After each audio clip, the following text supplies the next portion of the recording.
ಗುರುಭ್ಯೋ ನಮಃ. ವಿಘ್ನೇಶ್ವರ ವಾಗ್ದೇವಿ ಪರಮಾತ್ಮನ ಪಾದಕ್ಕೆ ನಮಸ್ಕಾರವನ್ನ ಮಾಡ್ತಾ, ಗುರು ಹಿರಿಯರನ್ನ, ಆರಾಧ್ಯ ದೇವರನ್ನ ಮನಸ್ಸಲ್ಲಿ ಸ್ಮರಣೆಯನ್ನ ಮಾಡ್ತಾ ಇವತ್ತಿನ ತರಗತಿಯನ್ನ ಪ್ರಾರಂಭ ಮಾಡೋಣ. ಹಿಂದಿನ ತರಗತಿಯಲ್ಲಿ ನಾವು ನರಸಿಂಹಾವತಾರದ ಬಗ್ಗೆ ನಾವು ತಿಳ್ಕೊಂಡಿದ್ವಿ. ಹಾಗೆ ಇದನ್ನ ಮುಂದುವರಿಸ್ತಾ ಹೋಗೋಣ. ತ್ರಿಪುರಾಸುರನ ಸಂಹಾರದಿಂದ ಕಥೆಯನ್ನ ಭಾಗವತದಲ್ಲಿದ್ದೇವೆ ನಾವು. ಪ್ರಹ್ಲಾದ ಚರಿತೆಯನ್ನ ಧರ್ಮರಾಜನಿಗೆ ನಾರದರು ಹೇಳ್ತಾ ಮುಂದೆ ಯಾವ ಚರಿತೆಯನ್ನ ಹೇಳ್ತಾ ಇದ್ದಾರೆ ಅಂದ್ರೆ, ತ್ರಿಪುರಾಸುರನ ಒಂದು ಸಂಹಾರದ ಬಗ್ಗೆ ವಿವರವನ್ನ ನೀಡ್ತಾ ಇದ್ದಾರೆ. ಹಿಂದೆ ತಾರಕಾಸುರ ಎನ್ನುವ ರಾಕ್ಷಸನ ಸಂಹಾರವಾಗಿರುತ್ತೆ. ಅದಾದ ಮೇಲೆ ತಾರಕಾಸುರನ 3 ಜನ ಮಕ್ಕಳು ಬ್ರಹ್ಮದೇವರನ್ನ ಕುರಿತು ಉಗ್ರ ತಪಸ್ಸನ್ನ ಆಚರಿಸ್ತಾ ಇದ್ದಾರೆ. ಅವರೇ ತಾರಾಕ್ಷ, ಕಮಲಾಕ್ಷ, ವಿದ್ಯುನ್ಮಾಲಿ. ಇವರೆಲ್ಲರೂ ತಾರಕಾಸುರನ ಮಕ್ಕಳಾಗಿದ್ರು. ಬ್ರಹ್ಮದೇವರು ಇವರ ತಪಸ್ಸಿಗೆ ಮೆಚ್ಚಿ ಪ್ರತ್ಯಕ್ಷವಾಗ್ತಾರೆ. ಈ 3 ಜನರು ಒಂದು ವಿಶೇಷ ವರವನ್ನ ಪಡಿತಾ ಇದ್ದಾರೆ. ಯಾವ ವರ? 3 ಪುರಗಳನ್ನ ನಮ್ಮ ಮೂವರಿಗೂ ನೀಡಬೇಕು. ಅದು ಎಲ್ಲ ಭಾಗ್ಯ ಸೌಭಾಗ್ಯಗಳಿಂದ ಸಮೃದ್ಧವಾಗಿರ್ಬೇಕು. ದೇವ ದಾನವರಿಗೂ ಕೂಡ ಅದನ್ನ ಭೇದಿಸ್ಲಿಕ್ಕೆ ಸಾಧ್ಯ ಆಗಬಾರದು. ಯಾವುದೇ ಆಕ್ರಮಣ, ಶಾಪ ಕೃತ್ಯಗಳಿಂದ ಕ್ರಮಿಸಲಾಗದಂತಹ ವಿಶೇಷವಾದಂತಹ 3 ಪುರವನ್ನ ನೀಡಬೇಕು ಅಂತ ಬ್ರಹ್ಮನತ್ರ ಕೇಳ್ತಾ ಇದ್ದಾರೆ ವರವನ್ನ. ನಾವು ಇಲ್ಲಿದ್ಕೊಂಡೇ ಭೂಮಿಯನ್ನೆಲ್ಲ ವಿಜೃಂಭಿಸ್ತಾ ಆನಂದಿಂದಿರ್ಬೇಕು.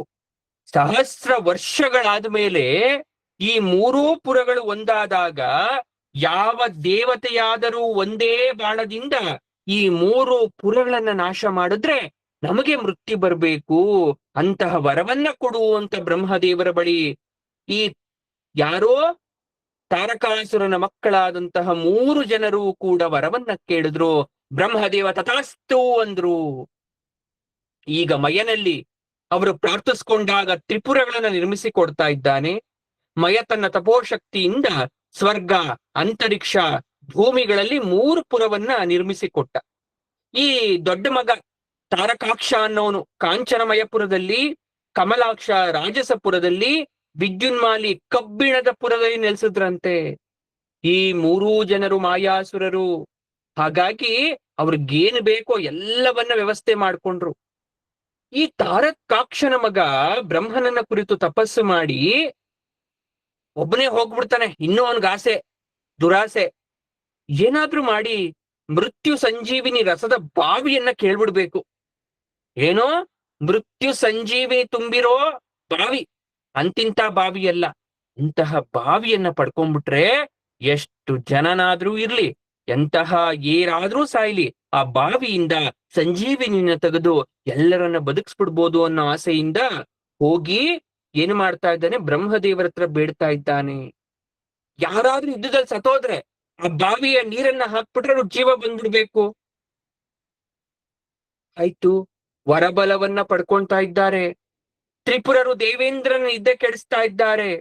ಮರುದ್ಗಣ ದೇವತೆಗಳ ಜೊತೆಗೆ ದೇವೇಂದ್ರ ವಜ್ರಾಯುಧವನ್ನ ಹಿಡ್ಕೊಂಡು ಹೋದ್ರು ಕೂಡ ತ್ರಿಪುರಗಳನ್ನ ಭೇದಿಸ್ಲಿಕ್ಕಾಗ್ಲಿಲ್ಲ. ಆಗ ದೇವೇಂದ್ರ ಬ್ರಹ್ಮನಲ್ಲಿ ಶರಣಾಗ್ತಾನೆ. ಆಗ ಶಿವನ ಬಳಿಗೆ ಹೋಗುವಂತೆ ಬ್ರಹ್ಮ ಕಳಿಸ್ತಾನೆ. ಆಗ ಶಿವ ಹೇಳ್ತಾನೆ, ನನ್ನ ಅರ್ಧ ತೇಜೋಬಲವನ್ನು ನಿಮಗೆ ಕೊಡ್ತೇನೆ, ನೀವು ಯುದ್ಧ ಮಾಡಿ ತ್ರಿಪುರವನ್ನ ಸಂಹಾರ ಮಾಡಿ ಬನ್ನಿ ಅಂತ. ಆಗ ದೇವತೆಗಳು ಹೇಳ್ತಾರೆ, ಶಂಕರ, ನಿನ್ನ ಶಕ್ತಿ ಸಾಮರ್ಥ್ಯವನ್ನು ಧರಿಸ್ತಕ್ಕಂಥ ಶಕ್ತಿ ನಮಗಿಲ್ಲಪ್ಪ. ಹಾಗಿದ್ದಿದ್ರೆ ನಾವೇ ಮಾಡ್ತಾ ಇದ್ವಿ, ನಮಗೆ ನಿನ್ನ ಸಾಮರ್ಥ್ಯವನ್ನ ತಡ್ಕೊಳಕ್ ಆಗಲ್ಲ. ಹಾಗಿದ್ರೆ ನಿಮ್ಮ ಶಕ್ತಿಯನ್ನೇ ನನಗೆ ನೀಡಿಬಿಡಿ, ನಾನೇ ರಥ, ಆಯುಧ, ಕುದುರೆ ಸಿದ್ಧ ಮಾಡ್ಕೊಂಡು ಯುದ್ಧವನ್ನ ಮಾಡಿ ಮುಗಿಸ್ತೇನೆ ಅಂದ. ಆಗ ದೇವತೆಗಳು ವಿಶ್ವಕರ್ಮನನ್ನ ಪ್ರಾರ್ಥಿಸಿದ್ರು. ಅದ್ಭುತವಾದ ರಥವನ್ನ ನಿರ್ಮಾಣ ಮಾಡಿಕೊಟ್ರು. ಭೂಮಿಯನ್ನೇ ರಥ ಮಾಡಿ, ಪರ್ವತ, ನದಿ, ನಕ್ಷತ್ರಗಳನ್ನ ಪರಿಕರ ಮಾಡಿ, ವೇದಗಳನ್ನ ಕುದುರೆಗಳನ್ನಾಗಿ ಮಾಡಿ ಶಿವನಿಗೆ ನೀಡಿದಾಗ ಬ್ರಹ್ಮದೇವರ ಅದಕ್ಕೆ ಸಾರಥಿಯಾಗಿ ಬಂದ್ರಂತೆ.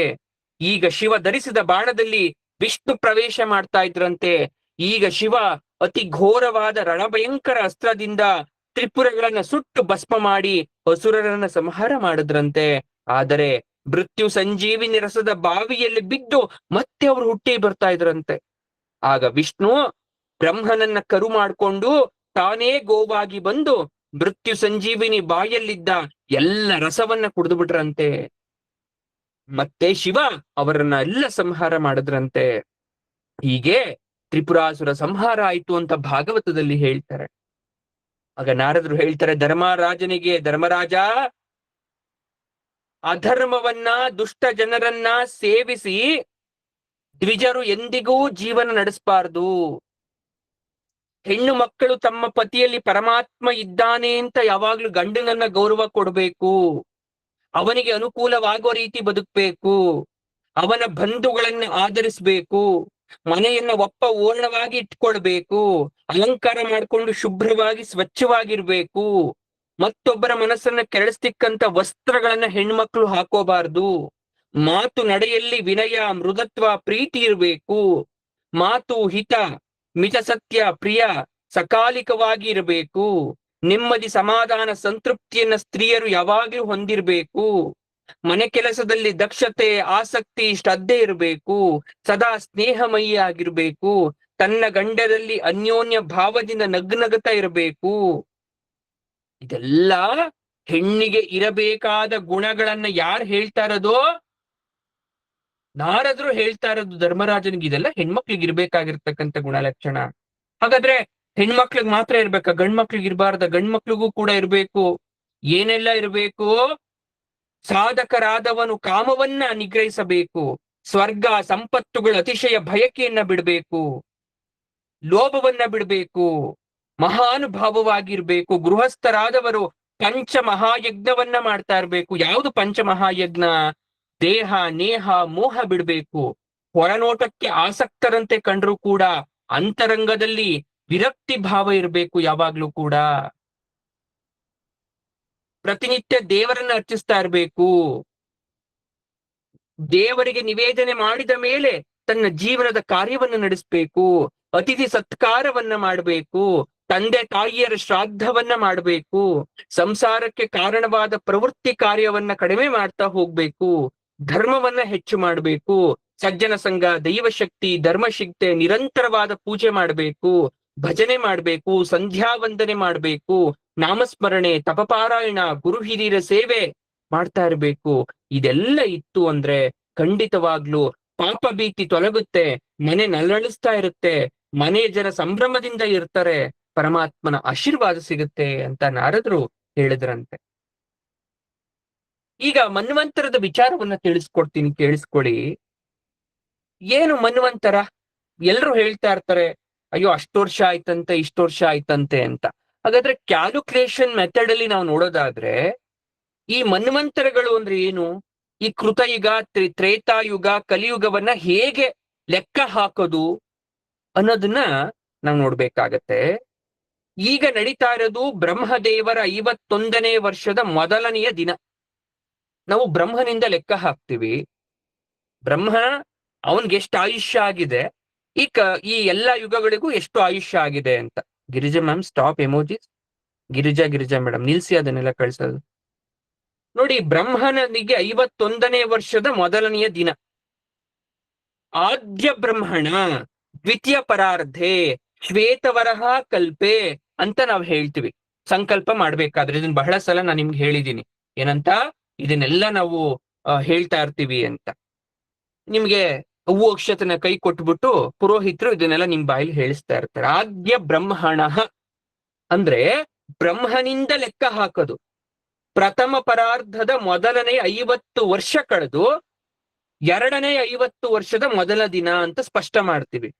ಅಯ್ಯೋ ಅಷ್ಟೇನಾ, 51 ವರ್ಷ ಅಷ್ಟೇನಾ ಬ್ರಹ್ಮದೇವರಿಗಾಗಿದ್ದು ಅಂತ ನಾವೇನಾದ್ರೂ ಅನ್ಕೊಂಡ್ರೆ, ಬ್ರಹ್ಮದೇವರ ಒಂದು ಹಗಲಿಗೆ 14 ಮನ್ವಂತರ. ಒಂದು ಹಗಲಾದ್ರೆ 14 ಮನ್ವಂತರ. ಮಹಾಯುಗದ ಚಕ್ರ 71 ಬಾರಿ ತಿರುಗಿದ್ರೆ ಅದಕ್ಕೆ ಒಂದು ಮನ್ವಂತರ ಅಂತ ಕರಿತೀವಿ.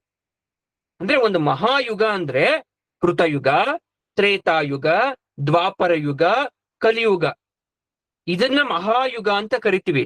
ಈಗ ಕೃತಯುಗ ಆಗೋಯ್ತು, ತ್ರೇತಾಯುಗ ಆಗೋಯ್ತು, ದ್ವಾಪರ ಯುಗ ಆಗೋಯ್ತು, ಈ ಕಲಿಯುಗದಲ್ಲಿದ್ದೀವಿ ನಾವು. ಮನುಷ್ಯ ಮಾನದಿಂದ ನಾವೇನಾದ್ರು ಲೆಕ್ಕ ಹಾಕೋದೋದ್ರೆ 40,20,000 ವರ್ಷಗಳಾದ್ರೆ ಅದೊಂದು ಮಹಾಯುಗ.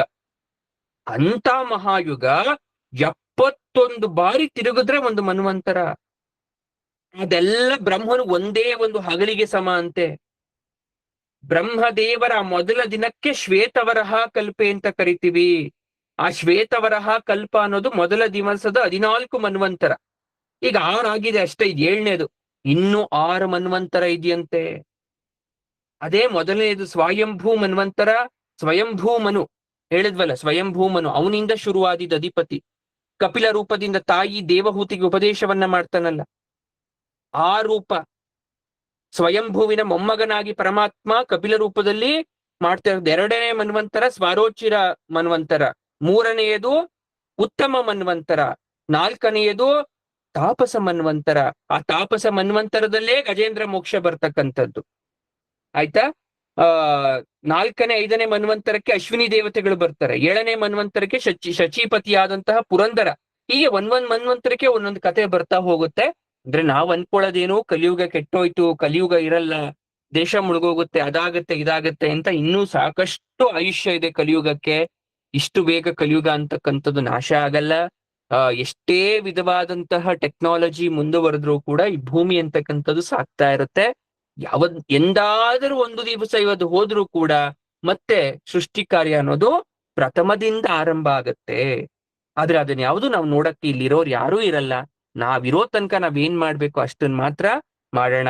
ಈಗ ಅತ್ಯಂತ ವಿಶೇಷವಾಗಿರ್ತಕ್ಕಂಥ ಭಾಗವತದಲ್ಲಿ ಬರೋ ಗಜೇಂದ್ರ ಮೋಕ್ಷದ ಬಗ್ಗೆ ತಿಳ್ಕೊಳ್ಳೋಣ.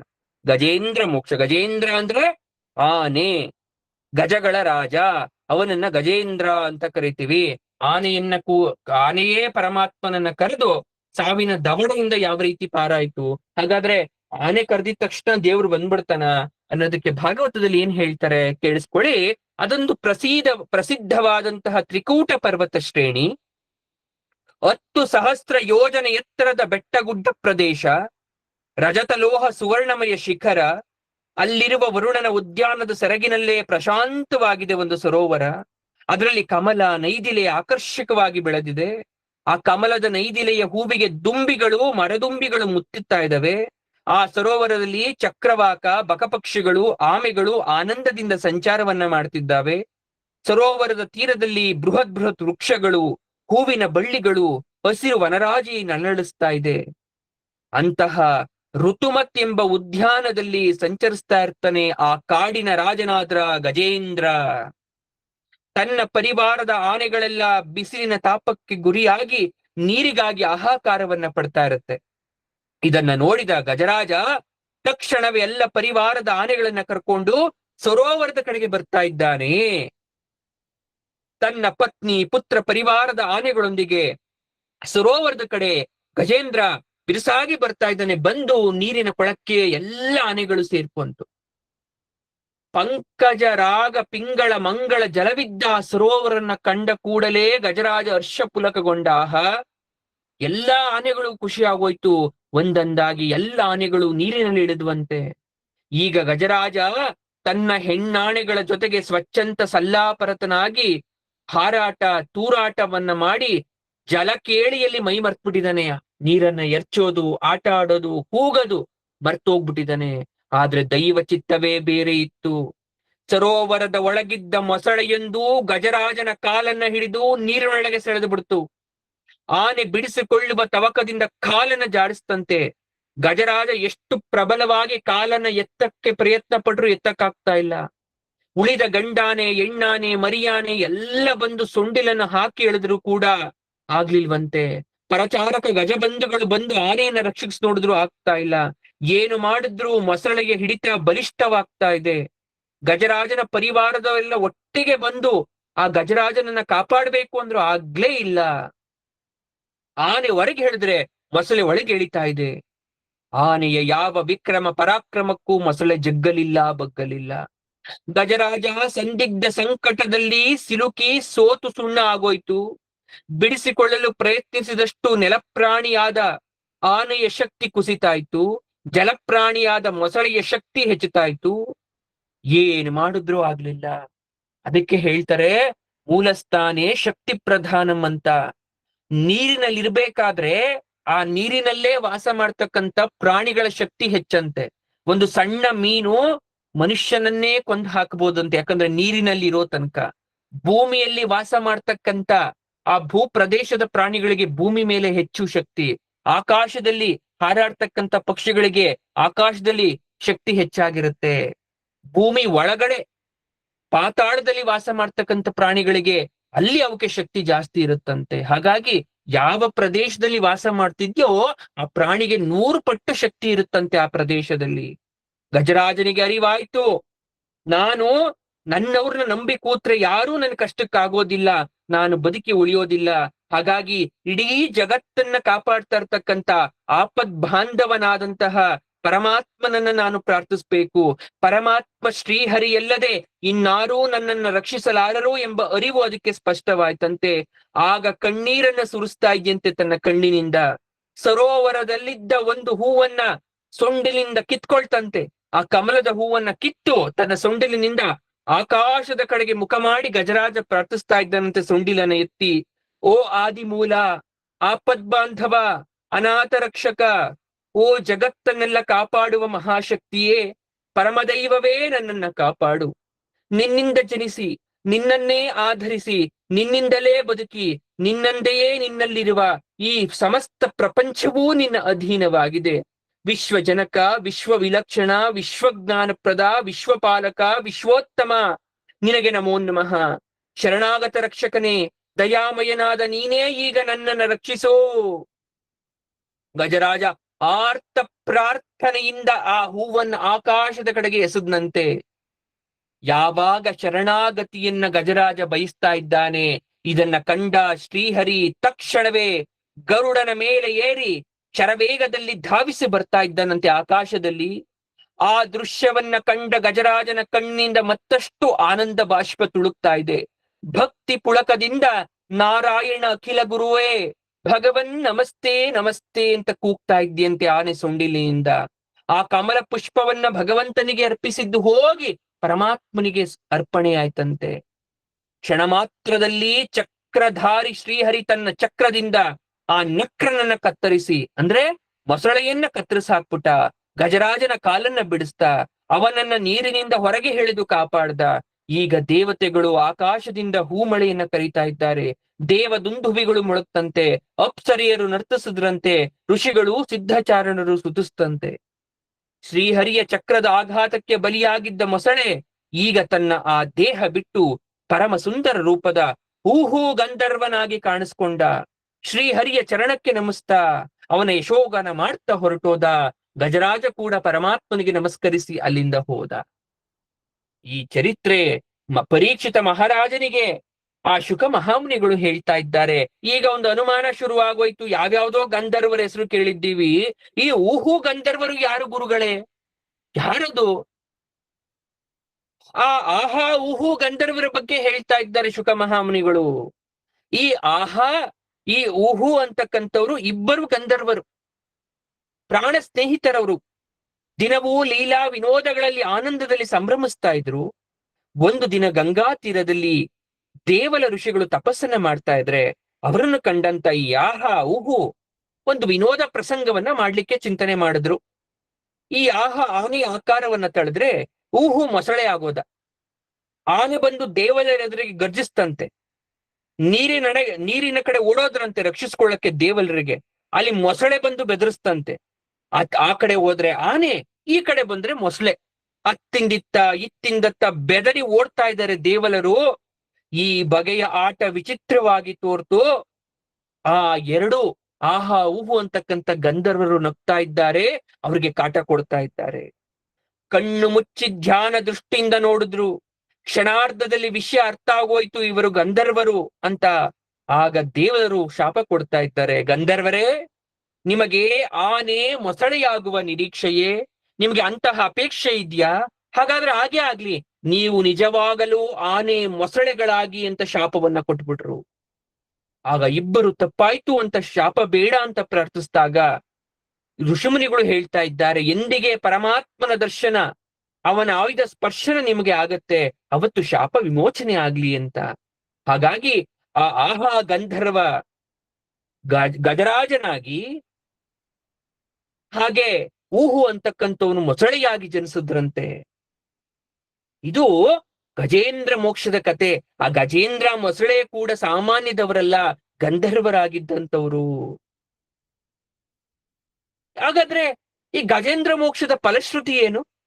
ಯಾಕೆ ಇದನ್ನ ಕೇಳಬೇಕು ಅನ್ನೋದಾದ್ರೆ, ಬ್ರಾಹ್ಮಿ ಮುಹೂರ್ತದಲ್ಲಿ ಪ್ರತಿ ದಿವಸ ಯಾರು ಶ್ರದ್ಧೆಯಿಂದ ಈ ಪುಣ್ಯ ಕಥೆಗೆ ಸಂಬಂಧವಾದಂತಹ ಸರೋವರ, ಪರ್ವತ, ಉದ್ಯಾನವನ, ಹೆಬ್ಬಿದ್ದಿರಿನ ಪೊದರು, ಕಲ್ಪವೃಕ್ಷ, ತ್ರಿಮೂರ್ತಗಳು ವಾಸವಾಗಿರ್ತಕ್ಕಂಥ 3 ಶಿಖರ, ಕ್ಷೀರ ಸಮುದ್ರ, ಶ್ವೇತದ್ವೀಪ, ಶ್ರೀವತ್ಸ ಚಿಹ್ನೆ, ಕೌಸ್ತುಭಮಣಿ, ವನಮಾಲೆ, ಕೌಮೋದಕಿ ಗದೆ, ಸುದರ್ಶನ ಚಕ್ರ, ಪಾಂಚಜನ್ಯ, ಶಂಖ, ಗರುಮಂತ, ಶೇಷನಾಗ, ಶ್ರೀಲಕ್ಷ್ಮಿ, ಬ್ರಹ್ಮ, ನಾರದ, ಮತ್ಸ್ಯ, ಕೂರ್ಮ, ವಾರಾಹ, ನಾರಸಿಂಹ ಮೊದಲಾದ ಅವತಾರದ ಪುಣ್ಯಕಥೆಯನ್ನ ಕೇಳ್ತಾರೋ, ಸೂರ್ಯ, ಚಂದ್ರ, ಓಂಕಾರ, ಸತ್ಯ, ಮೂಲ, ಪ್ರಕೃತಿ, ಗೋಬ್ರಾಹ್ಮಣ, ಸನಾತನ ಧರ್ಮ, ಸೋಮ, ಗಂಗಾ, ಸರಸ್ವತಿ, ನಂದ, ಕಾಲಿಂದಿ ನದಿಗಳನ್ನ, ಐರಾವತ, ಧ್ರುವಕುಮಾರ, ಸಪ್ತಬ್ರಹ್ಮರ್ಷಿಗಳು, ನಳ, ಯುಧಿಷ್ಠಿರ, ಜನಕ ಮೊದಲಾದ ಮಹಾರಾಜರನ್ನ ಸ್ಮರಿಸ್ತಾರೋ ಅಂತಹ ಸಕಲ ಪಾಪಗಳೂ ಮುಕ್ತರಾಗ್ತಾರೆ.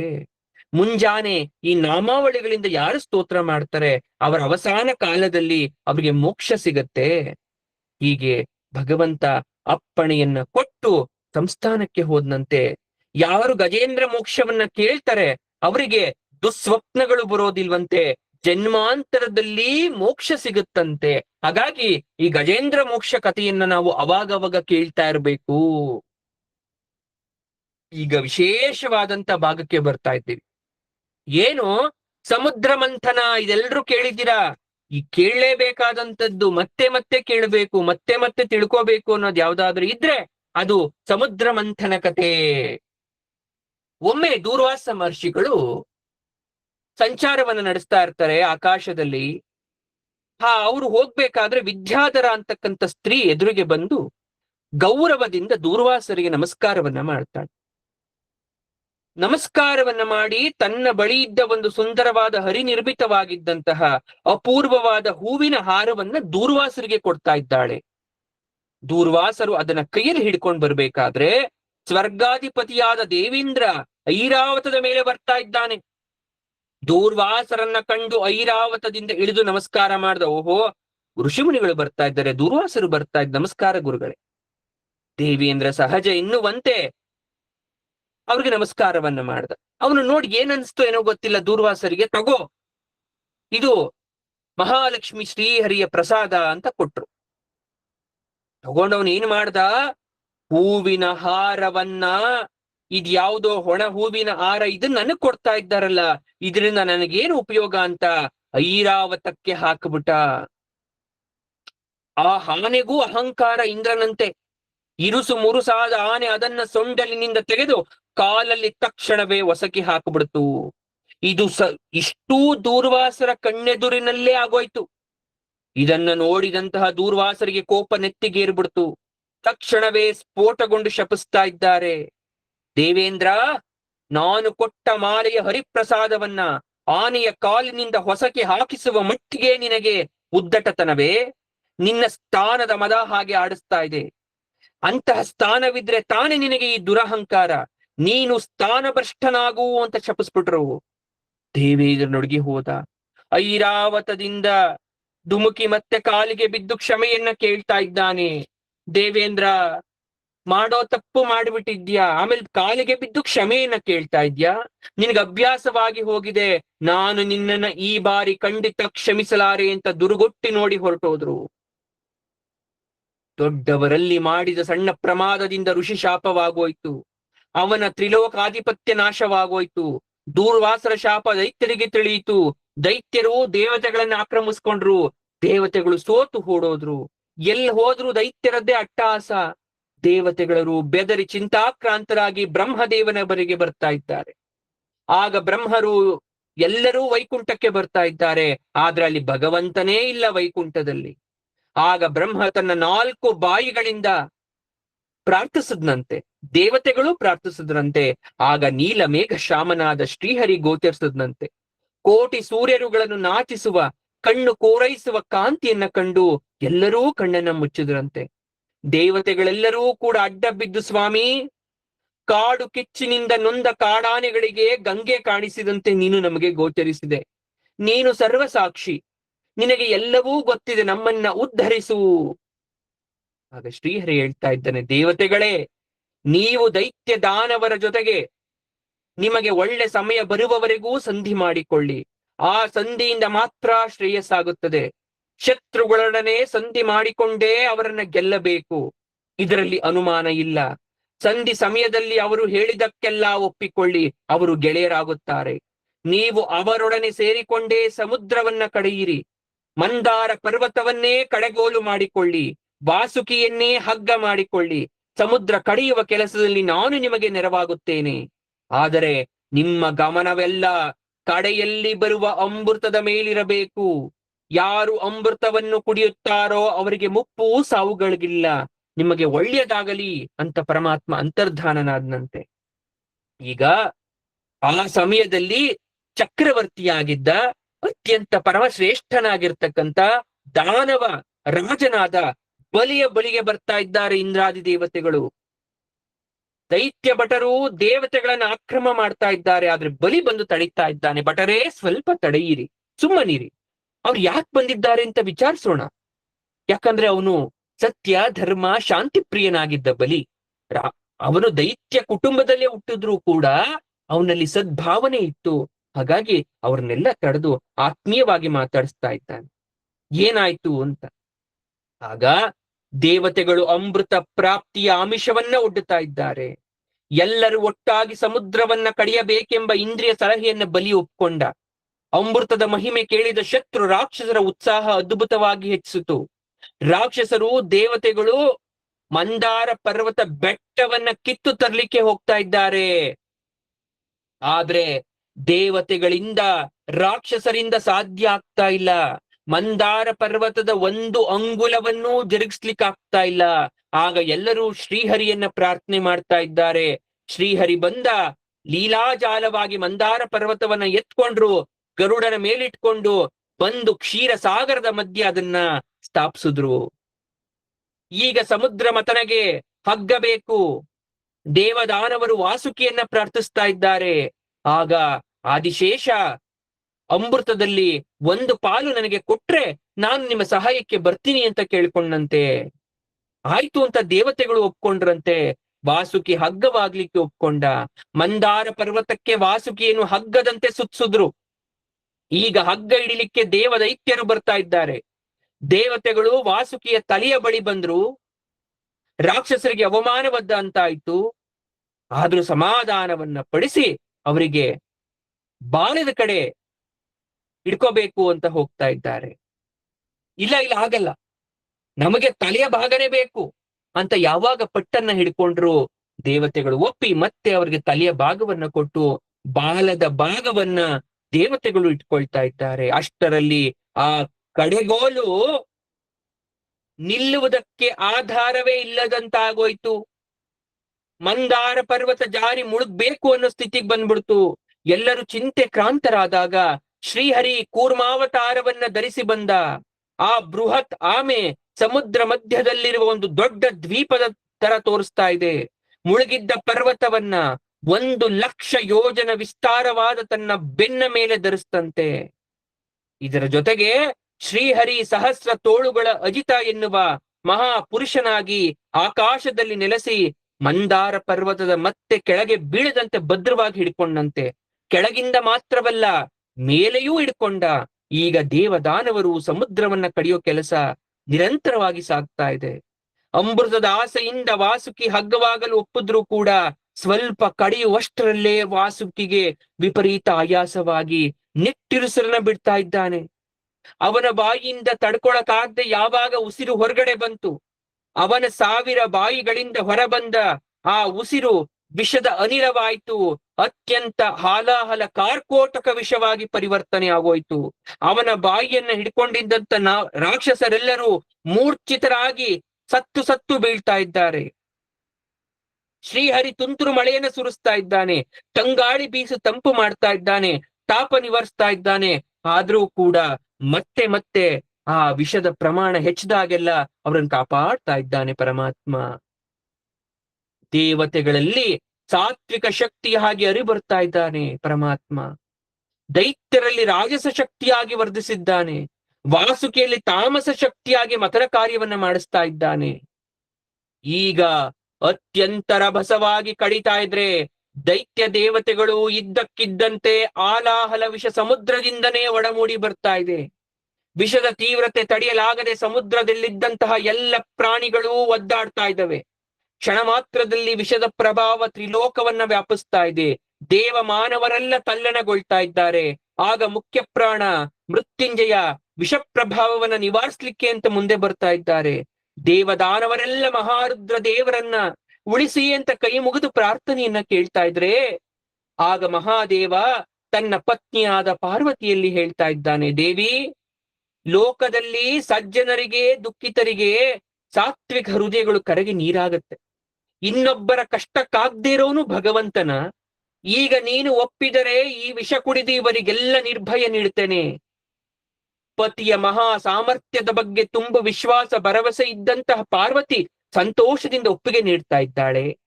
ಪರಶಿವನು ಲೋಕಕ್ಕೆಲ್ಲ ಹಬ್ಬುತ್ತಿದ್ದ ವಿಷವನ್ನ ತನ್ನ ಅಂಗೈಗೆ ಸೆಳೆದುಕೊಂಡು ಅದನ್ನೇ ಕುಡಿದು ಬಿಟ್ಟ. ಅದು ಕಂಠ ಭಾಗಕ್ಕೆ ಬಂದಾಗ ಸ್ವಲ್ಪ ನೀಲಿ ಬಣ್ಣ ಬಂತು. ಅವನಿಗೆ ತಲೆ ಸುತ್ತಿದಂತಾಯಿತು. ಆಗ ದೇವಿ ಅದನ್ನ ತಡಿತಾಳೆ. ಅಂದಿನಿಂದ ಶಿವ ನೀಲಕಂಠನಾದ, ವಿಷಕಂಠನಾದ, ಶಿತಿಕಂಠನಾದ, ಗಂಗಾಧರನಾದ, ಚಂದ್ರಮೌಳಿಯಾದ, ಅಭಿಷೇಕ ಪ್ರಿಯ ಅಂತ ಅನಿಸ್ಕೊಂಡ. ವಿಷದ ಪ್ರಭಾವದಿಂದ ಯಾವಾಗ್ಲೂ ಕೂಡ ಪರಮಾತ್ಮನ ದೇಹ ಅತ್ಯಂತ ಶಾಖಮಯವಾಗಿತ್ತಂತೆ, ಬಿಸಿಮಯವಾಗಿತ್ತಂತೆ. ಅದರ ಜ್ವಾಲೆಯನ್ನ ತಡ್ಕೊಳಕೋಸ್ಕರ, ಅದರ ಒಂದು ಶಾಖವನ್ನ ತಡ್ಕೊಳಕೋಸ್ಕರ ಶಿವನಿಗೆ ಸದಾ ಕಾಲ ಅಭಿಷೇಕವನ್ನ ಮಾಡ್ತಾ ಇರ್ತಾರೆ. ಶಿವಲಿಂಗದ ಮೇಲೆ ಆ ಧಾರಾ ಪಾತ್ರೆಯಲ್ಲಿ ಸದಾ ಕಾಲ ನೀರು ಯಾವಾಗ್ಲೂ ಹರಿತಾ ಇರುತ್ತೆ, ತೊಟ್ಟಿಗ್ತಾ ಇರುತ್ತೆ ಶಿವನ ತಲೆಯ ಮೇಲೆ. ಆದ್ರೆ ಶಿವ ವಿಷವನ್ನ ಕುಡಿಬೇಕಾದ್ರೆ ಕೈಯಿಂದ ಒಂದೆರಡು ತೊಟ್ಟುಗಳು ಜಾರುಬಿಡ್ತಂತೆ. ಆ ಒಂದೆರಡು ತೊಟ್ಟುಗಳು ಜಾರಿದ್ದೇ ಮುಂದೆ ಹಾವು ಚೇಳುಗಳ ಒಂದು ಬಾಯಿಯ ಒಳಗೆ ಹೋಗಿ ವಿಷಜಂತುಗಳು ಉದ್ಭವ ಆಯ್ತಂತೆ. ವಿಷದ ಬೇಗೆ ನಿವಾರಣೆಯಾದ ಮೇಲೆ ದೈತ್ಯ ದಾನವರು ಮತ್ತೆ ಸಮುದ್ರ ಕಾರ್ಯವನ್ನ ಆರಂಭ ಮಾಡಿದ್ದಾರೆ. ಈಗ ಸಮುದ್ರದಿಂದ ವಸ್ತುಗಳು ಉದ್ಭವವಾಗುವ ಸಮಯ. ಕಾಮಧೇನು ಹಸು ಒಡೆದು ಮೂಡ್ತಾ ಇದೆ ಸಮುದ್ರ ಮಥನದಿಂದ. ಅದನ್ನ ಋಷಿಗಳು ಅತ್ಯಂತ ಪವಿತ್ರವಾದದ್ದು, ಇದು ದೇವತೆಗಳ ಬಳಿಯೂ ಬೇಡ, ದಾನವರ ಬಳಿಯೂ ಬೇಡ, ನಮ್ಮ ಬಳಿ ಇರಲಿ ಅಂತ ಋಷಿಮುನಿಗಳು ತಗೊಳ್ತಾ ಇದ್ದಾರೆ. ನಂತರ ಅತ್ಯಂತ ಸುಂದರವಾದ ಬಿಳಿ ಬಣ್ಣದ ಉಚ್ಚೈಶ್ರವಸು ಎನ್ನುವ ಕುದುರೆ ಬರ್ತಾ ಇದೆ. ಅದನ್ನ ಎಲ್ಲರೂ ಸಂತೋಷದಿಂದ ಒಪ್ಪಿ ಬಲಿ ಚಕ್ರವರ್ತಿಗೆ ದಾನವರಿಗೆ ಕೊಡ್ತಾ ಇದ್ದಾರೆ. ನಂತರ ಐರಾವತ ಅಷ್ಟ ದಿಗ್ಗಜಗಳು ಬಂದ್ರೆ ಅದನ್ನ ದೇವೇಂದ್ರ ಪಡ್ಕೊಂತಾ ಇದ್ದಾನೆ. ನಂತರ ಅತ್ಯಂತ ಕೆಂಪಾದಂತಹ ಒಳಪುಳ್ಳ ಕೌಸ್ತುಭಮಣಿ ಬರ್ತಾ ಇದೆ. ಅದು ಎಲ್ಲರೂ ಶ್ರೀಹರಿಗೆ ಸಮರ್ಪಣೆಯನ್ನ ಮಾಡ್ತಾ ಇದ್ದಾರೆ. ಶ್ರೀಹರಿ ಅದನ್ನ ಎದೆಯಲ್ಲಿ ಧರಿಸ್ತಾ. ನಂತರ ಪಾರಿಜಾತ, ಕಲ್ಪವೃಕ್ಷ ಅಂತಹ ಅತ್ಯಂತ ಶ್ರೇಷ್ಠವಾದ ಮರಗಳು ಬರ್ತಾ ಇದೆ. ಅಪ್ಸರೆಯರು ಬರ್ತಾ ಇದ್ದಾರೆ. ಆಗ ಬಲಿ ಚಕ್ರವರ್ತಿ ಹೇಳ್ತಾನೆ, ದಾನವರೇ, ಈ ಅಪ್ಸರೆಯರಿಗೆ ಬಲಿಯಾಗಬೇಡಿ, ನಮ್ಮ ಉದ್ದೇಶ ಅದಲ್ಲ, ಅದನ್ನ ದೇವತೆಗಳಿಗೆ ಕೊಟ್ಟು ಬಿಡಿ ಅಂತ. ಅದು ದೇವತೆಗಳು ಸ್ವೀಕಾರವನ್ನ ಮಾಡ್ತಾ ಇದ್ದಾರೆ. ಹೀಗೆ ಸಮುದ್ರ ಮಥನ ಮುಂದುವರಿತಾ ಇರ್ಬೇಕಾದ್ರೆ ಇದ್ದಕ್ಕಿದ್ದಂತೆ ಮಿಂಚಿನ ಬಳ್ಳಿಯಂತೆ 10 ದಿಕ್ಕುಗಳನ್ನು ಬೆಳಗುತ್ತಾ ಪರಮ ಮಂಗಳದಾಯಕಳಾದಂತಹ ಮಹಾಲಕ್ಷ್ಮಿ ಮೂಡಿ ಬರ್ತಾ ಇದ್ದಾಳೆ. ಆಕೆಯ ಮನೋಹರ ರೂಪ ಲಾವಣ್ಯಗಳು ಕಣ್ಣು ಕೋರೈಸ್ತಾ ಇದೆ. ಕೈಯಲ್ಲಿ ಲಕ್ಷ್ಮೀದೇವಿ ಮಾಲೆಯನ್ನ ಹಿಡಿದೇ ಬಂದಿದ್ದಾಳೆ. ಈ ಪ್ರಸಂಗ ಕುರಿತು ವಾದಿರಾಜ ಸ್ವಾಮಿಗಳು ಲಕ್ಷ್ಮೀ ಶೋಭಾನಿಯಲ್ಲಿ ರಚಿಸ್ತಾರೆ. ಲಕ್ಷ್ಮೀದೇವಿ ಪರಮ ಮಂಗಳದಾಯಕಳು ಅಂತ ಹೇಳ್ತಾ ಸೌಂದರ್ಯ ನಿಧಿಯಾದ ಲಕ್ಷ್ಮಿಯನ್ನ ಕಂಡೊಡನೆ ದೈತ್ಯರು ಮೋಹರಾಗ್ತಾರೆ. ಆ ಮಾಲೆಯನ್ನ ನಮಗೇ ಹಾಕಿ ಅಂತ ಕುತ್ತಿಗೆಯನ್ನ ಚಾಸ್ತಾರಂತೆ. ಅವಾಗ ಲಕ್ಷ್ಮೀದೇವಿ ಪ್ರತಿಯೊಬ್ಬರ ಗುಣದೋಷಗಳನ್ನ ಹೇಳ್ತಾಳಂತೆ. ಸಕಲ ದೋಷ ದೂರನಾಗಿರ್ತಕ್ಕಂಥವನು, ಸ್ವತಂತ್ರನಾಗಿರ್ತಕ್ಕಂಥವನು, ಸ್ವರಮಣನಾದಂಥವನು ಶ್ರೀಮನ್ ನಾರಾಯಣನಿಗೆ ಮಾಲೆಯನ್ನ ಹಾಕ್ತಾಳಂತೆ ದೇವಿ. ಎಲ್ಲರ ಮನೆಗಳಲ್ಲಿ ನಡೆಯುವ ವಿವಾಹ ಅವರಿಗೆ ಸೌಖ್ಯವನ್ನ ಉಂಟು ಮಾಡಿದ್ರೆ ಲಕ್ಷ್ಮೀ ನಾರಾಯಣರ ವಿವಾಹ ಜಗತ್ತಿಗೇ ಮಂಗಳವನ್ನ ಉಂಟು ಮಾಡುತ್ತಂತೆ. ಇದನ್ನ ವಾದಿರಾಜರು ಲಕ್ಷ್ಮೀ ಶೋಭಾನಿಯಲ್ಲಿ ಬಹಳ ಚೆನ್ನಾಗಿ ವರ್ಣಿಸಿದ್ದಾರೆ. ಮುಂದೆ ಲಕ್ಷ್ಮಿ ಉದ್ಭವಳಾದಳು. ಸಮುದ್ರ ಮಥನ ಮತ್ತೆ ಮುಂದುವರಿತಾ ಇದ್ದಾರೆ. ಈಗ ಲೋಕ ಮೋಹಕಳಾದ ಸುರಾದೇವಿ ಹುಟ್ಟುತ್ತಾ ಇದ್ದಾಳೆ. ಅಸುರರು ಪ್ರೀತಿಯಿಂದ ಅದನ್ನ ಪಡಿತಾ ಇದ್ದಾರೆ. ಶ್ರೀಹರಿ ಆ ಮೋಹಕ ಮೂರ್ತಿಯನ್ನ ದಾನವರಿಗೆ ದಾನ ಮಾಡ್ತಾ ಇದ್ದಾನೆ. ಮುಂದೆ ನವ ಯೌವನ ಭರಿತವಾದ ಆಜಾನುಬಾಹುವಾದ ಸರ್ವಾಲಂಕಾರ ಭೂಷಿತನಾದ ಮಹಾಪುರುಷನೊಬ್ಬ ಸಮುದ್ರದಿಂದ ಮೂಡಿ ಬಂದ. ಪರಮಾತ್ಮನೇ ಆಯುರ್ವೇದಾಚಾರ್ಯರು ಎನಿಸಿ ಧನ್ವಂತರಿಯಾಗಿ ಮೂಡಿ ಬಂದ. ಅವನು ಅಮೃತ ಕಲಶವನ್ನ ಹಿಡ್ಕೊಂಡೇ ಬಂದ. ಧನ್ವಂತರ ರೂಪಿಯಾದ ಪರಮಾತ್ಮ ಕೈಯಲ್ಲಿ ಅಮೃತ ಕಲಶವನ್ನ ಹಿಡ್ಕೊಂಡು ಬರ್ತಾ ಇದ್ದಾನೆ. ಧನ್ವಂತರಿಯ ಕೈಯಲ್ಲಿ ಅಮೃತ ಕುಂಭದಂತೆ ಕಾಣಿಸ್ತಾ ಇದೆ. ದೈತ್ಯ ದಾನವರು ಅವನನ್ನ ಮುತ್ತಿದ್ರು, ಕುಂಭವನ್ನ ಕಿತ್ಕೊಂಡ್ರು. ಆ ಕಲಶವನ್ನ ಹಿಡಿದು ಓಡುತ್ತಿದ್ದ ದೈತ್ಯರನ್ನು ಕಂಡು ದೇವತೆಗಳು ಚಿಂತೆಗೊಳಗಾಗ್ತಾರೆ. ಕಳವಳ ತಳಮಳಗಳಿಂದ ಪರಮಾತ್ಮನನ್ನ ಪ್ರಾರ್ಥಿಸ್ತಾರೆ. ಭಗವಂತ ಅಭಯವನ್ನ ನೀಡ್ತಾರೆ. ಏನಂತ? ಅಮೃತ ಪಾನ ಮಾಡದಿರುವಾಗಲೇ ಸ್ವಾರ್ಥಿಗಳು, ದುಷ್ಕರ್ಮಿ, ವಂಚಕರು ಆಗಿರುವ ಅವರು ಇನ್ನು ಅಮೃತ ಕುಡಿದರೆ ಗತಿ ಏನು? ಹಾಗಾಗಿ ಅಮೃತ ಪಾತ್ರೆಯನ್ನ ಒಬ್ಬರಿಂದ ಒಬ್ಬರು ಕಿತ್ತುಕೊಂಡು ಓಡ್ತಾ ಇರ್ತಾರೆ. ಇದ್ದಕ್ಕಿದ್ದಂತೆ ಅವರ ಎದುರಿಗೆ ಸೌಂದರ್ಯ ರಾಶಿಯೇ ಮೈ ತುಂಬಿದಂತೆ ಜಗತ್ತನ್ನೇ ವಶೀಕರಣ ಮಾಡಬಲ್ಲ ಮೋಹಿನಿ ಪ್ರತ್ಯಕ್ಷಳಾಗ್ತಾ ಇದ್ದಾಳೆ. ಬಂದವಳೇ ದಾನವರನ್ನ ನೋಡಿ ಮಂದಹಾಸ ಬೀರ್ತಾಳೆ. ಅವಳ ರೂಪ ರಾಶಿಯನ್ನ ಕಂಡು ದೈತ್ಯರೆಲ್ಲ ಹುಚ್ಚರಾಗಿ ಹೋಗ್ತಾರೆ. ಅವರ ಹೃದಯಗಳು ಚಲಿಸುತ್ತವೆ, ಜೀವಗಳು ಸೆಳಿತವೆ. ಕಾಮಬಾಣಕ್ಕೆ ಸಿಕ್ಕ ದೈತ್ಯರೆಲ್ಲ ಏನು ರೂಪ, ಏನು ಸೌಂದರ್ಯ ಅಂತ ಹೊಗಳುತ್ತಾ ಇದ್ದಾರೆ. ಆಗ ಆ ರಾಕ್ಷಸರೆಲ್ಲ ಮೋಹಿನಿಯ ಬಳಿ ಬಂದು, ನಾವು ಕಶ್ಯಪರ ಮಕ್ಕಳು, ಈ ಪಾತ್ರೆಯ ತುಂಬಾ ಅಮೃತವಿದೆ, ಇದಕ್ಕಾಗಿ ನಾವೆಲ್ಲ ಜಗಳವಾಡ್ತಾ ಇದ್ದೇವೆ. ಸರಿಯಾದ ಸಮಯಕ್ಕೆ ನೀನು ಬಂದಿದ್ದೀಯಾ, ಈ ಅಮೃತ ಕುಂಭವನ್ನ ನಿನ್ನ ಕೈಗೆ ಕೊಡ್ತೇವೆ, ನೀನು ನಮಗೆಲ್ಲ ಸಮಾನವಾಗಿ ಹಂಚಿಕೊಡು ಅಂತ ರಾಕ್ಷಸರು ಕೇಳ್ತಾ ಇದ್ದಾರೆ. ಆಗ ಮೋಹಿನಿ ಹೇಳ್ತಾ ಇದ್ದಾಳೆ, ನಾನು ಚಂಚಲ ಬುದ್ಧಿಯವಳು, ನಾನು ಹೆಣ್ಣು, ಅಪರಿಚಿತಳು. ಇಂಥ ದೊಡ್ಡ ಜವಾಬ್ದಾರಿಯನ್ನ ನನಗೆ ವಹಿಸ್ತಾ ಇದ್ದೀರಾ? ಒಮ್ಮೆ ಯೋಚನೆ ಮಾಡಿ ಅಂತ ಕಣ್ಣನ್ನ ಕುಲುಕ್ಸದ್ಲಂತೆ. ಅವಳ ವನಪು, ವಯ್ಯಾರ, ಬಿಂಕ, ಬಿನ್ನಾಣ, ಲಲ್ಲೆ ಮಾತು ಇವುಗಳಿಗೆ ಮನಸೋತ ದಾನವರು ನಗು ನಗುತ್ತಾ ಅಮೃತ ಪಾತ್ರೆಯನ್ನ ಅವಳ ಕೈಗೆ ಕೊಟ್ರಂತೆ. ಆಗ ಮೋಹಿನಿ, ವೀರರೇ, ನಿಮ್ಮ ಮಾತಿಗೆ ಪ್ರತಿ ಹೇಳಲಾರೆ, ಅಗತ್ಯವಾಗಿ ಅಮೃತ ಹಂಚ್ತೀನಿ, ಆದ್ರೆ ನಾನು ಹೇಳಿದ್ದನ್ನ ಮಾಡ್ಬೇಕು, ನೀವು ಒಪ್ಪಬೇಕದಕ್ಕೆ, ಯಾರೂ ಸರಿ ತಪ್ಪು ಅಂತ ಪ್ರಶ್ನೆ ಮಾಡಬಾರ್ದು ಅಂದು. ಅಷ್ಟು ಹೊತ್ತಿಗೆ ಕಾಮ ಕುರುಡರಾಗಿದ್ದ ಅವರೆಲ್ಲ ಹಾಗೇ ಆಗಲಿ ಅಂತ ತಲೆಯನ್ನ ಆಡಿಸ್ತಾರೆ. ಅವರೆಲ್ಲರನ್ನ ಶಿಸ್ತಾಗಿ ಸಾಲು ಮಾಡಿ ಕುಳಿತುಕೊಳ್ಳಲು ಮೋಹಿನಿ ಹೇಳ್ತಾಳೆ. ದೇವತೆಗಳು, ದೈತ್ಯರು ಸಾಲು ಹಿಡಿದು ಕೂತ್ಕೊಂಡ್ರು. ಮೋಹಿನಿ ತನ್ನ ಸೌಂದರ್ಯವನ್ನ, ಬಿನ್ನಾಣ ವನಪನ್ನ ಉಪಚಾರ ಮಾಡಿ ಸವಿನುಡಿ ಲಲ್ಲೆ ಮಾತುಗಳನ್ನ ರಾಕ್ಷಸರಿಗೆ ಹಂಚುತ್ತಾ ದೇವತೆಗಳಿಗೆ ಅಮೃತವನ್ನ ಹಂಚ್ತಾ ಬಂದ್ಲು. ಅಷ್ಟರಲ್ಲೇ ಸ್ವರ್ಭಾನು ಅಂತಕ್ಕಂಥ ರಾಕ್ಷಸ ಯಾವ ಮಾಯದಲ್ಲೋ ದೇವತೆಗಳ ಮಧ್ಯೆ ಸೇರ್ಕೊಂಡು ಅಮೃತಕ್ಕೆ ಕೈ ಚಾಚಿದ. ಇದನ್ನ ಕಂಡ ಸೂರ್ಯ ಚಂದ್ರರು ಕಣ್ಣಿನಿಂದಲೇ ಮೋಹಿನಿಗೆ ವಿಷಯವನ್ನ ತಿಳಿಸಿದ್ರು. ಮರುಕ್ಷಣವೇ ಮೋಹಿನಿ ರೂಪ ಮರೆಯಾಯ್ತು.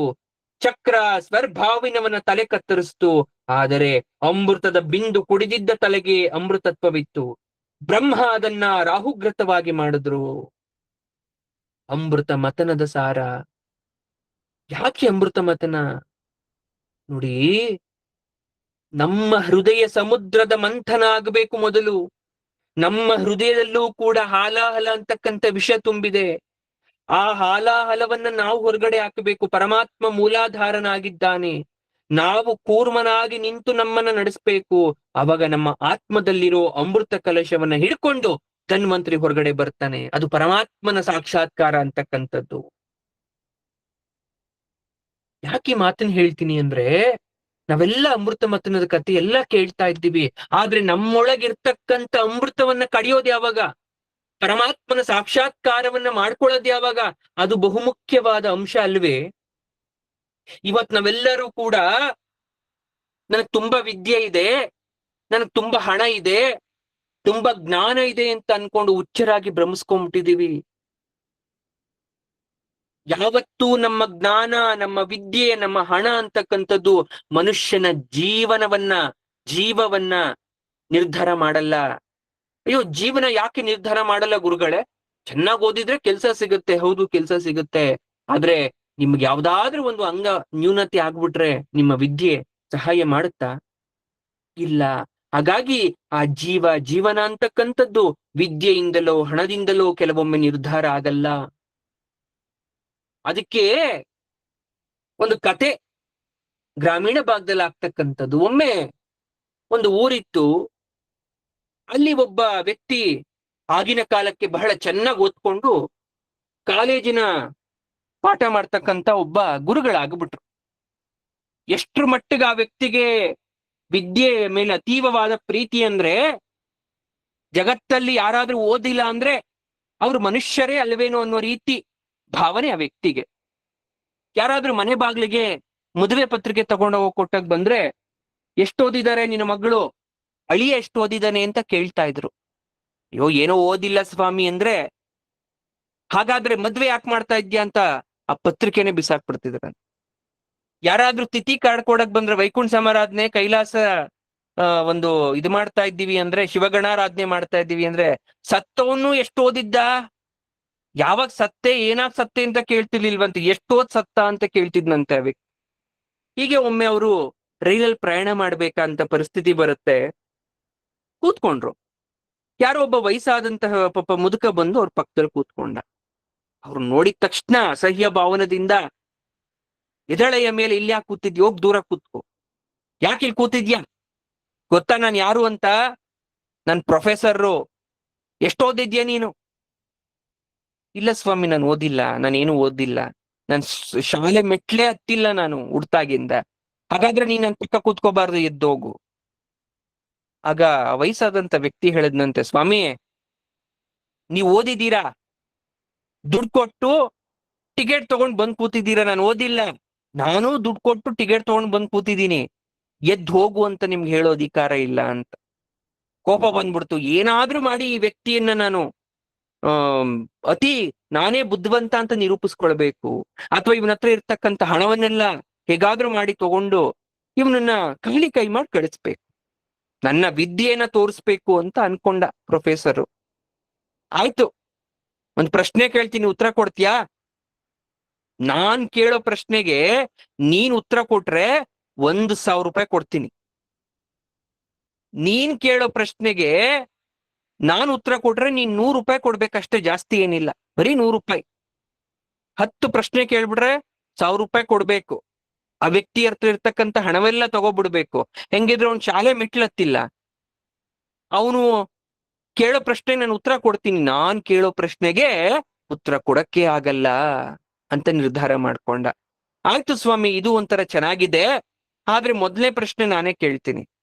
ಕೇಳು, ಯಾವ ಪ್ರಶ್ನೆ ಬೇಕಾದ್ರೂ ಕೇಳು, ಯಾವ ರೀತಿಯ ಪ್ರಶ್ನೆ ಬೇಕಾದ್ರೂ ಕೇಳು, ಉತ್ತರ ಕೊಡ್ತೀನಿ. 1,000 ರೂಪಾಯಿ ಕೊಡ್ತೀರಾ? ಖಂಡಿತ ಕೊಡ್ತೀನಿ. ಹಂಗಾರೆ ಸ್ವಾಮಿ ಒಂದೇ ಪ್ರಶ್ನೆ ಕೇಳ್ತೀನಿ, ಏನು, ಯಾವ ಪ್ರಾಣಿಗೆ 20 ತಲೆ 40 ಕೈ 60 ಕಾಲಿರುತ್ತೆ ಹೇಳಿ? ಪ್ರೊಫೆಸರು ಭಯ ಆಗೋದ್ರು. ಅಲ್ಲೆಲ್ಲೆಲೆ, ಇಷ್ಟು ವರ್ಷದಲ್ಲಿ ಇಂಥ ಪ್ರಾಣಿನ ನೋಡೇ ಇಲ್ಲ, ಕೇಳೇ ಇಲ್ವಲ್ಲ. 20 ತಲೆ 40 ಕೈ 60 ಕಾಲ, ಏನ್ ಮಾಡೋದು? ಮೊಬೈಲ್ ತೆಗೆದ್ರು, ಯೋಚನೆ ಮಾಡಿದ್ರು. ಇರು ಒಂದ್ ನಿಮಿಷ, ನಾನು ಇಲ್ಲೇ ಎಲ್ಲೋ ಹೋಗ್ ಬರ್ತೀನಿ ಅಂತ ಹೋದ್ರು. ಸ್ನೇಹಿತರಿಗೆಲ್ಲಾ ಫೋನ್ ಮಾಡಿದ್ರು, ಈ ಪ್ರಾಣಿ ಎಲ್ಲಿದೆ ನಿಮ್ಗೇನೋ ಗೊತ್ತಾ ಅಂತ ಕೇಳಿದ್ರು. ಯಾರೂ ನನಗ್ ಗೊತ್ತಿಲ್ಲ, ನನಗ್ ಗೊತ್ತಿಲ್ಲ, ನನಗ್ ಗೊತ್ತಿಲ್ಲ. ಅವಮಾನ ಆಗೋಯ್ತು. ಆಯ್ತು, ಬಂದ್ ಕೂತ್ಕೊಂಡ್ರು. ನನ್ ಗೊತ್ತಿಲ್ಲ, ನೀನೇ ಹೇಳಿ ಅದು ಉತ್ತರ, ಹಾಗಾದ್ರೆ ಯಾವ್ದದು ಹೇಳು ಅಂದ. ಕೊಡಿ ಸ್ವಾಮಿ 1,000 ರೂಪಾಯಿ, ಮೊದ್ಲು ಹೇಳ್ತೀನಿ. ಸರಿ, ಕೊಟ್ರು 1,000 ರೂಪಾಯಿ. 1,000 ರೂಪಾಯಿ ಇಸ್ಕೊಂಡು, ನನ್ಗೂ ಗೊತ್ತಿಲ್ಲ ಸ್ವಾಮಿ, ತಗೊಳ್ಳಿ ನಿಮ್ 100 ರೂಪಾಯಿ. ಕೊಟ್ಟ ವಾಪಸ್ 100 ರೂಪಾಯಿ. ಪ್ರೊಫೆಸರ್ಗೆ ಹೇಗಾಗೋಯ್ತು ಅಂದ್ರೆ, ಅಲ್ಲಿ ಎಷ್ಟು ಬುದ್ಧಿವಂತ, ಎಷ್ಟು ಸುಲಭವಾಗಿ ದುಡ್ಡು ತಗೊಂಬಿಟ್ಟ. ಮೌನವಾಗಿ ಕೂತಿದ್ನಂತೆ. ಆಗ ಆ ವಯಸ್ಸಾದಂತ ವ್ಯಕ್ತಿ ಹೇಳಿದ್ನಂತೆ, ಮತ್ತೆ ಪ್ರಶ್ನೆ ಕೇಳ ಸ್ವಾಮಿ ಅಂತ. ಬೇಡಪ್ಪ ನಿನ್ ಸವಾಸ, ಕೂತ್ಕೊಂಡ್ಬಿಟ್ರಂತೆ. ಅಂದ್ರೆ ಈ ಕತೆ ಯಾಕೆ ಹೇಳ್ದೆ ನಾನು ಅಂದ್ರೆ, ಯಾರನ್ನೂ ಕೂಡ ನಮ್ಮ ವಿದ್ಯೆ ಅಥವಾ ನಮ್ಮ ಹಣದಿಂದ ಮತ್ತೊಬ್ಬ ವ್ಯಕ್ತಿಯ ಗುಣಗಳನ್ನ, ಅವನ ಸ್ವಭಾವವನ್ನ, ಅವನ ಜೀವನವನ್ನ ನಾವು ಅಳಿಲಿಕ್ಕೆ ಹೋಗ್ಬಾರ್ದು. ಎಂದರೋ ಮಹಾನುಭಾವುಲು, ಮರಕ್ಕಿಂತ ಮರ ದೊಡ್ಡದಿರುತ್ತೆ, ಆ ಸತ್ಯ ಅರ್ಥ ಮಾಡ್ಕೋಬೇಕು. ಯಾರನ್ನೂ ಕೀಳಾಗಿ ನೋಡ್ಬಾರ್ದು.